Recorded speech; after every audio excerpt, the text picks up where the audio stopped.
hari ini kami memenuhi panggilan dari Polda Metro Jaya yang telah secara sepihak dan zalim menetapkan klien kami sebagai tersangka dengan bukti-bukti walaupun banyak tidak memiliki relevansi dengan apa yang dituduhkan dan tidak pernah diketahui secara pasti apakah bukti itu bisa menguatkan tuduhan ada pencemaran, tuduhan ada menyerang kehormatan yang dilaporkan oleh saudara Joko Widodo. Walaupun ada 700 bukti, ada 130 saksi dan 22 ahli, itu semuanya versi penyidik.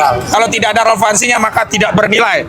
Hari ini yang harusnya segera ditahan adalah Firly Bahuri yang sudah 2 tahun lebih sudah tersangka. Tetapi Polda Metro Jaya tidak melakukan tindakan apapun. Karena itu hari ini kami yakin klien kami pun tidak akan dilakukan penahanan sebagaimana Polda tidak melakukan penahanan terhadap Firly Bahuri. Kami hadir, saya Dr. Isman Sianipar dan juga Dr. Tifa yang sudah ada di dalam bersama para kuasa hukum kami dan para mak-mak dan juga supporter, ada juga dari Muhammadiyah yang juga membersamai ya, yang baru mendampingi kami dan semua yang ikut ya hari ini mengucapkan terima kasih dulu atas kebersamaannya. Dan kami ini kenapa saya harus mengucapkan terima kasih? Karena kami hadir bukan mewakili pribadi. Saya bukan mewakili saya sendiri, Dr. Isman tidak mewakili Dr. Isman sendiri, Dr. Tifa juga tidak.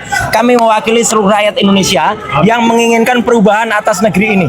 Ya, negeri ini sudah lama lebih dari satu dekade mengalami suatu rezim yang sangat jahat, sangat bengis, dan utamanya adalah apa? Yang telah menggunakan segala cara, menggunakan segala daya, termasuk ada penggunaan ijazah palsu yang kemudian tidak berani terbongkar sampai dengan sekarang. Dan kami ini juga untuk menegakkan kebenaran. Jangan sampai Pak Prabowo Subianto sebagai presiden yang ada sekarang mengulangi kesalahan yang dilakukan pada rezim yang lalu yang telah mempidanakan ya 2 anak bangsa yaitu Bambang Trimulyono dan juga Gus Nur ya. Masa rela Pak Prabowo malah menambah dengan angka saktinya. Pak Prabowo kan suka angka 8 ya. Masa di rezim Pak Prabowo tambah 8 lagi yang akan dipidanakan.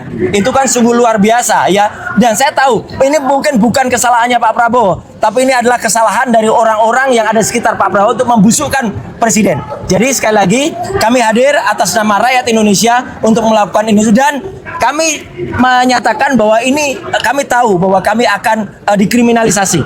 Dan kenapa kami tahu? Karena apalagi setelah saya, Dr. Isman dan Dr. Tifa itu udah merencanakan akan menerbitkan buku yang kedua. Buku yang kedua judulnya ada Gibran Black Paper. Dan itu terbukti dengan saya pulang minggu yang lalu dari Sydney dan membuktikan bahwa Gibran memang tidak punya ijazah SMA. Ya, SMA-nya tidak hanya SMA luar negeri, tapi bahkan kalau diserahkan dalam negeri. Dan ini yang semakin buat panik dan kemudian justru ini adalah langkah kita untuk semakin menegakkan kebenaran.